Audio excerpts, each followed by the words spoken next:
요새 하향 지원을 많이 하신다고. 한번 물어볼까요, 여러분들 선호가 어떤지? 자, 나는 빨리 취업을 해야 되기 때문에 하향 지원을 할 거다. 손 좀 들어봐 주세요. 나는 좀 늦게 가더라도 상향 지원을 해야 되겠다. 근데 저는 매일매일 20대를 보는 입장에서 상향 지원을 하란 말을 많이 해요. 왜 그러냐면 일단 여러분들 그거는 좀 아셨으면 좋겠어요. 대기업이라고 부르는 기업일수록 다양성을 확보해야 돼요. 어느 지역에 쏠려서 인원을 뽑을 수 없다는 얘기예요. 그러니까 여러분들 자신의 위치를 잘 판단하셔야 되는데 서울의 중위권의 경영학과를 다니는 남학생보다 부산의 영문학과를 다니는 여학생이 오히려 확률이 높아요. 왜? 1000명을 만약에 뽑아. 그럼 1000명을 다 리더십 있고 다 서울에 있는 잘 나가는 대학생을 뽑는 게 아니거든요. 실제로 리더십층이라고 하는 20% 정도는 솔직하게 얘기하면 외부에서 데려오는 게 더 많아요. 그러니까 외국의 유명 대학들이나 이런 데서 스카우트 해놓은 경우가 더 많고. 그 다음에 20% 정도는 국내 엘리트층. 하지만 나머지 60%는 우리가 기본적인 발판이 되는 팔로워들이기도 하고 서포티브한 층. 그 조직을 뒤에서 받쳐줄 층을 뽑거든요. 근데 이게 아니라 전원이 다 리더십이 있어. 그럼 어떻게 돼요? 배가 산으로 가죠. 포지셔닝을 잘 잡고 들어가시라는 얘기예요. 내가 무조건 대기업에 가서 리더십을 외치면서 똑똑하다를 외치면 오히려 밀릴 수가 있죠. 자신의 특성을 잘 살리셔서 예를 들면 비전공자야 사회복지학과가 왜 은행에 들어와야 돼요? 라고 물어봤을 때 대답을 어떻게 하셔야 돼요? 은행에서 아무리 전문 마케터들이 좋은 금융상품을 만들어내도 소비자에 대한 이해가 없으면 안 되죠? 소비자에 대한 이해를 가장 많이 배우는 과가 무슨 학과죠? 사회 관련 학과죠. 그렇죠? 그러니까 자신의 존재감에 대한 충분한 이유를 얘기하실 수 있고 자기만의 그런 칼라를 만들어서 그 60%층에 들어가시는 게 하향 지원보다는 내가 이 기업의 어느 포지셔닝에 어떻게 들어가야 어떤 경쟁력을 갖고 있는 사람이다. 이런 것들에 대한 분석을 하면서 접근하시면 오히려 대기업이 승부수를 띄우실 수 있는 그 활로가 나오는데 이게 토익 시험의 함정이에요. B. 그래서 여러분들이 학생이시죠.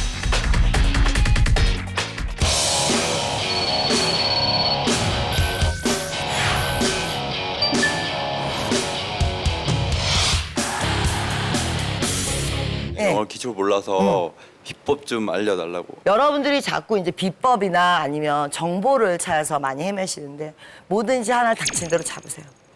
그게 무슨 문법책이 될 수도 있고 아니면 동영상이 될 수도 있고 하나를 끝을 보세요. 그럼 거기서 나와요. 근데 이제 예를 들어서 같은 문법책을 보실 때는 조심해야 되는 부분이 우리가 굉장히 완벽한 스타일의 공부를 하세요. 그래서 명사 챕터 1 명사를 일주일 동안 하세요. 그러니까 어떻게 돼요? 명사 끝났는데 일주일이 걸렸어? 동사로 넘어갔어? 명사 까먹었어. 그러다 보니까 맨날 앞에서만 머물러요. 너무 완벽하게 하시면 안 돼요. 언어라는 건 유기체적인 거기 때문에 큰 그림을 한번 그리시고요. 흐름을 크게 한번 보실 필요가 있어요. 그래서 문법책 같은 경우에는 한 2주 정도 걸쳐서 전체적으로 한번 가볍게 보시고 그 다음에 다시 한번 깊이 있게 분야별로 보시면서 연결하면서 보는 그런 식으로 나름대로 이해력을 갖고 보셔야지 계속 가산명사 외우는데 이틀씩 걸리고 이러시면 영어라는 게 지루해지기 시작해요. 리스닝은 어떻게 했느냐? 여러분들 미드 보면서 많이 공부하시죠? 여러분들 가끔 이제 영화를 고를 때 이런 분들이 있어요. 만화 영화가 좀 쉽지 않겠느냐. 그죠? 그런 얘기 많이 하세요. 만화 영화 갖고 미드 공부하시면 어떻게 되냐? 걔네들은 베이비톡이라고 하세요. 그러니까 내가 어떻게 얘기해야 돼? It's delicious 이렇게 얘기해야 되는데 걔네들은 나와서 뭐라 그래? It's yummy 그러죠. 그 나이에 어디 가서 It's yummy 그러실 건데요 도대체. 그러면 만화 영화는 안 돼. 만화 영화는 안 되고 그 다음에 가끔 역사물 보시는 분들이 있어요. 전쟁 영화 역사물. 전쟁 영화의 반은 총소리고 역사물의 절반은 스코티시 아이리시라고 해서 왜 역사 시대를 반영해야 되니까 지금 여러분들한테 필요 없는 영화를 하나. 여러분들이 먼저 배우셔야 되는 영어는 일단 일상생활회화이기 때문에 여기 미드를 고르실 때 20대나 30대의 주인공들이 나오면서 가족, 일상생활, 친구 어떤 특정 분야에 치우치지 않는 이런 영화들이 좋아요. 그 프렌즈라는 미드 아시죠? 자, 그게 영어 공부의 바이블이라고 불려요. 왜 그러느냐? 나오는 장면이 둘밖에 없어요. 집하고 카페. 6명의 언어를 잘 보시면 챈들러하고 로스가 어드밴스드 영어를 많이 구사를 해요. 반면에 모니카하고 레이첼이 이제 중간 정도 영어를 구사하고 피비하고 조이가 약간 하층 영어를. 근데 그거를 그대로 반영을 해요. 일상생활에서 녹여서. 그러니까 사회적인 거 이런 것들까지. 그러니까 그런 것까지 다 느낄 수 있는. 그래서 제가 추천해드리는 미드는 프렌즈예요. 근데 미드보다 더 나은 건 사실 근데 미드보다 더 나은 건 사실 영화예요. 영화 중에는 제가 많이 추천해드리는 영화는 남자 주인공이 영국인이고 여자 주인공이 미국인이. 줄리아 로버츠가 나오는 노팅힐. 근데 미드를 맨 처음에 볼 때 어떻게 봐야 되느냐. 보는 방법이 있어요. 자막 올려놓고 보시는 분들이 있는데 눈이 더 빨라요. 귀보다 눈이 더 빠르기 때문에 본인이 들었다고 착각을 하게 돼요. 그래서 자막을 깔고 보시는 건 절대 안 돼요. 그러면 아주 새로운 영화를 자막 없이 보면 어떻게 되느냐? 자, 자막 깔고 보면 다른 영화가 돼버려요. 그래서 그것도 안 돼요. 자, 그러면 일단은 맨 처음에 한두 번은 자막을 깔고 보시고 스토리를 이해하신 다음에 자막을 다 지우세요. 이거를 하루에 적어도 8시간 정도는 봐주셔야 돼요. 2달 정도를 잡으세요. 영화 한 편을. 지겹죠. 예, 이게 될 거면 연수 안 갔다 오셔도 돼요. 돈이 굳는 거예요. 연수 갔다 온 방법보다 더 확실해요. 왜? 내가 연수 가서 이거 하고 있었으니까. 자, 그러면 CNN을 봐, 뉴스를 봐. 나도 그럼 뉴스를 보면서 영어 공부를 해야 되겠어. 그래서 뉴스를 열심히 봤어요. 다 봤는데 불이 났어요. 아시아인들이 뛰어다녀요. South Korea 500 died. 다 들었어요. 자, 뭐만 늘어? 결승 능력 만드는 거지. 뉴스라는 건 1분 30초에서 2분마다 주제가 계속 바뀌어요. 그렇기 때문에 우리한테는 힘들어요. 절대 CNN하고 AFN 같은 거 어려운 거 먼저 듣지 마세요. 모르는 단어는 절대 안 들으실 거예요. 절대 그거는 진짜 우리 약속합시다. 우리가 스피킹이 안 되는 이유는 배운 게 감정이 이입이 돼야 되거든요.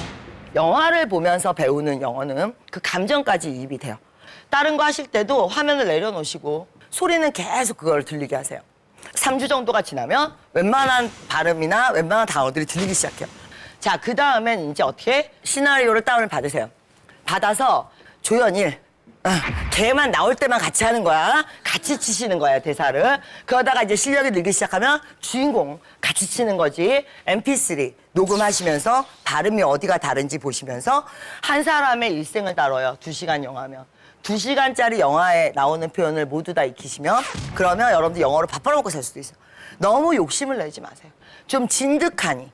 노력이란 건 많이 한다고 남보다 손해가 되는 건 아니에요. 남들이 봤을 때 저렇게까지 해야 돼. 우리는 인간이 많은 나라에 살아요. 솔직히 얘기해서 공부로 승부내기가 너무 힘든 나라예요.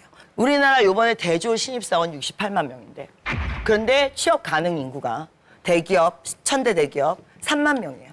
그럼 68만 명 대학생이 공부 좀 했다는 대학생들이 그중에 3만 명만 살아나가는 거예요. 공부로 두각을 나타내기가 한마디로 얘기하면 정말 더럽게 힘든 나라예요. 그렇기 때문에 노력이라는 걸 남들만큼만 하시면 그럼 바로 낙오가 될 수도 있는 나라. 토익 얘기를 안 하고 갈 수가 없어서 아주 잠깐만 해보도록 할게요. 여러분 저기 모르는 단어 있으세요? 모르는 단어 없죠? 그쵸? 토익이라는 시험이 그래요. 모르는 단어 없는데 답만 안 나와요. 이게 토익 시험의 함정이에요. 토익 시험에서 등장하는 어휘는 한 1200개 정도밖에 되질 않아요. 그러다 보니까 시험을 봤을 때 어때? 볼 땐 다 같이 기분이 좋아요. 점수가 나올 때 기분이 나빠요. 자, 왜냐하면 시험이 단어가 그렇게 많이 쓰이는 시험이 아니에요. 1200개 단어야 언뜻 보면 다 알 것 같아. 근데 우리가 왜 토익을 못하느냐? 수능을 여러분들은 주로 보신 분들이세요. 대학이나 대학원에 가서 전공 서적을 영어로 보셔야 돼요. 그러니까 공부 자체가 어디에 포커스가 맞춰져 있어? 독해에 맞춰져 있어요. 왜? 지식을 습득해야 되니까. 근데 토익은 반대가 되는 시험이에요. 사실은 토익은 팝5에서 뭘 물어보고 싶었던 거야? 자, 스피킹하고 라이팅의 능력을 물어보고 싶었어요. 자, 사연을 찾았어. 내가 필요한 단어를 찾았어. 그걸 늘어놓으면 센텐스가 돼? 안 되지. 그러니까 우리가 스피킹이나 라이팅이 잘 안 되는 거거든요. 그 늘어놓는 방법을 가장 많이 물어보는 시험이 토익이라는 시험이에요. 이 동양 언어권은 언어의 의미를 많이 부여하기 때문에 그 뜻에 굉장히 집착을 해요. 영어권은 언어가 커뮤니케이션의 틀이라고 보기 때문에 쓰임의 정확성을 중요시 여겨요. 그러니까 제가 얘기하고 싶은 건 수능에서 토익으로 넘어오실 때 첫 번째가 스타일을 좀 바꿔주셔야 돼요. 토익이라는 시험은 배열하는 시험이에요. 그래서 단어를 외울 때도 그냥 뜻으로 외우시는 게 아니에요. 자, look 자동사예요. 가장 기본 뜻이에요. 제가 세상에 제일 미운 애예요. 왜? 쟤는 자동사 가장 순수한 단어예요. 세상의 모든 부사와 만나요. 모든 전치사와 만나요. 모든 뜻이 다 있어요. 그게 가장 어려운 단어예요. 그러나 나머지 세 개는 주로 타동사로 쓰이죠. C 같은 경우는 보통 이해를 동반해서 쓰고요. 그다음 what는 집중. 그다음에 view는 판단. view A as B. 자, 타동사예요. 쟤도 목적어 나와야 돼요. 그럼 토익 강의할 때 어떻게 하느냐? 저걸 다 일일이 해석해 주는 게 아니라 단어들의 쓰임을 받으려요. 그 1200개를 언제 어떻게 누구와 이거를 많이 들어놓으셔야 돼요. 그래야지 여러분들이 토익을 좀 단기간에 빨리 끝내실 수 있어요. 이런 식으로 접근하는 영어가 엉망인 영어다. 누가 그래요? 찍기다. 누가 그래요? 찍기가 뭔데요? 내가 맨 처음에 그 라이팅을 공부할 때 내가 힘들었던 부분이에요. 내가 한영사전을 쳤잖아요. 보다를 찾으면 보다만 20개가 나와. 어떤 걸 쓰라는지 알 수가 없어. 내가 봤을 땐 이 토익이라는 시험이 여러분들의 그 약점을 잘 잡아주는 시험이거든요. 그래서 거기서부터 나온 강의가 지금까지 이어지고 있거든요. 우리가 다른 문제를 한번 볼게요. 답이 뭔 것 같아요? 아이디어스. B. 그래서 여러분들이 학생이신 거예요. 네. 자, 왜? 일단 제가 토익이라는 시험에 대해서 접근하실 때 뭘 강조하냐? 토익은 비즈니스 영어예요. 학생 마인드에서 보시면 안 돼요. 여러분들의 아이디어는 공상이고 상상이에요. 근데 학생들은 자기가 봤을 때 반짝이면 그게 아이디어라고 생각해. 그러니까 다 같이 뭘로 가서 틀려요? 띵크로 가서 틀리죠. 그런데 기업에서 얘기하는 아이디어란 그게 증명이 되고 수익성이 나와야 아이디어예요. 그렇기 때문에 디벨롭이 답이에요. 이건 비즈니스 영어적인 측면에서 접근해드린 거예요. 토익 어휘란 건 시험에 나오는 1200개가 뭔지를 먼저 보시고요. 그 다음에 걔네들이 중요시 여기는 건 사용의 주의점이에요. 뜻이 아니라고. 그래서 접근을 조금만 다른 각도로 해보시면 훨씬 공부하시기가 편할 거예요. 남들이 맨날 하는 내가 중고등학교 때 했던 그 공부를 계속하고 계시면 안 돼요. 평가자가 원하는 공부가 있어요. 그거에다 눈높이를 맞춰서 범위를 다시 조정해서 들어가셔야 돼요. 중학교 1, 2학년 때 왕따였고 나는 굉장히 독선적이라서 내 얘기 말고는 재미가 없어요. 사실 여러분들이 민폐시라고.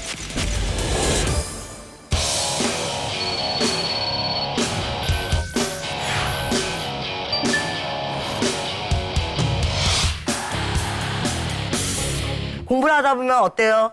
오늘은 가스불을 안 잠그고 온 것 같아요. 그쵸? 네, 중간에 가야겠어요. 자, 오늘 내가 친구랑 아주 중요한 얘기를 해야 되기 때문에 30분 일찍 나가요. 그러면서 여러분들 뭐라고 얘기했냐? 다 인맥이야. 그래요? 여러분들 인맥 누가 있는데요?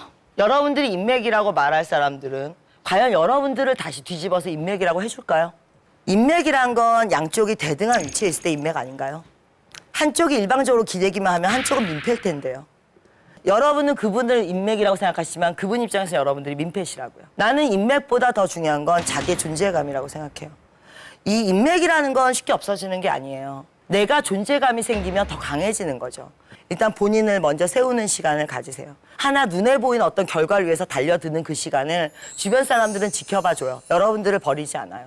요즘 왕따 문제가 굉장히 심각한데 저는 굉장히 중고등학교 때를 돌아보면 파란만장했어요. 중학교 1, 2학년 때 왕따였고 고등학교 때는 굉장히 유명했고 또 왕따인 시기가 있었고 근데 왜 그랬느냐? 코드가 안 맞아. 뭐가 안 맞냐? 연예인들 얘기를 해요. 난 재미가 없어. 나는 굉장히 독선적이라서 내 얘기 말고는 재미가 없어요. 그래가지고 연예인들 얘기를 하는 걸 난 이해를 못 하겠어. 이제 개그 프로를 보고 와서 얘기를 해요. 안 웃겨. 안 웃긴 걸 어떡하라고 나보고. 그래서 그런 게 한동안은 난 참 고민이었어요. 그런데 재밌는 건 뭐냐? 제가 석사 과정 할 때 제 친구들 중에 핸드폰 있는 친구 아무도 없었어요. 한 줄이 10개의 방이었는데 복도 끝에 전화기가. 그 전화 항상 수학이 내려와져 있어요. 그 전화 받는 사람 아무도 없어요. 다 어떻게 생각하느냐? 집에 뭔 일 났어? 급한 일이야? 관리실 통해서 연락 오겠죠. 내 친구들을 보면서 느낀 건 그 친구들은 세상을 왕따시키는 거에 무서워하지 않아요. 자기가 순간적으로 사라지는 거에 무서워하지 않아요. 왜? 자기가 세상에 나가면 자기를 중심으로 다시 모일 거니까. 조금 더 자신 있게 사세요. 그 왕따가 되는 것도 너무 두려워하지 말았으면 좋겠어요. 내가 다르기 때문에 왕따가 되는 거예요. 그러면 그걸 굳이 맞춰서 평범해지실 필요는 없어요. 내가 쟤네들이 하는 얘기가 마음에 안 들어. 쟤네들이 하는 얘기에 관심이 없어. 듣지 마세요. 내가 공부할 때 한 가지 철칙이 있었는데 고민이란 건 일주일 이상 해서 결론이 안 나는 건 고민하지 않는다가 내 철칙이었어요. 왜? 그 고민은 근본적으로 내 무능력에서 나온 거기 때문이에요. 그러니까 내가 능력을 갖고 다시 하지 않는 한 그 고민은 반복되는 거예요. 감정, 고민, 머리 이게 통제가 돼야 돼요. 그렇지 않고 그게 막 떠다니기 시작하면 노력도 힘들고 올인하시기도 힘들고 스스로 컨트롤하기가 굉장히 힘드세요. 그렇기 때문에 감정이나 이 고민이나 이런 거를 관리를 좀 잘 하시고요. 그 시기를 넘으시면 자기의 그 역사가 그대로 길을 뚫어주는 거예요. 고민이란 건 내가 능력이 생기면 그때 다시 한번 해보셨으면 좋겠어요. 고민을 즐기지 마시고요. 예, 움직이는 그리고 좀 더 부딪히는 20대가 되셨으면 좋겠습니다. He met some women, he met some girls to break their hearts, to wear their shirts. He sang West Virginia, Mountain Mama, take